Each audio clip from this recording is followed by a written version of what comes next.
முன்னாள் முதல்வர் எம்ஜிஆரின் 36ஆம் ஆண்டு நினைவு தினத்தை முன்னிட்டு நெல்லையில் பல்வேறு இடங்களில் அவரது திருவுருவப் படத்திற்கு மாலை அணிவித்து மலர்கள் தூவி அஞ்சலி செலுத்தினர். இதில் நெல்லை மேலப்பாளையம் குறிச்சி முக்கில் அலங்கரித்து வைக்கப்பட்டிருந்த எம்ஜிஆரின் திருவுருவப் படத்திற்கு 31வது வட்ட கழக செயலாளர் சண்முகசுந்தரம் தலைமையில் மாலை அணிவித்து மலர்கள் தூவி அஞ்சலி செலுத்தப்பட்டது. இதில் 31வது வார்டு மாமன்ற உறுப்பினர் அமுதா சுந்தர், ராஜா பாண்டியன், எஸ் ராஜா, பாலசுப்ரமணியன், துரைபாண்டியன் மற்றும் கழக நிர்வாகிகள் பலர் கலந்து கொண்டனர்.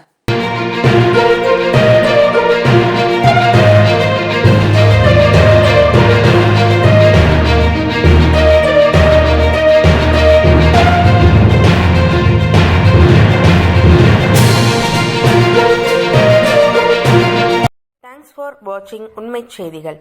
நெல்லை செய்திகளை உடனுக்குடன் தெரிந்து கொள்ள சேனலை சப்ஸ்கிரைப் பண்ணுங்க, லைக் பண்ணுங்க, ஷேர் பண்ணுங்க.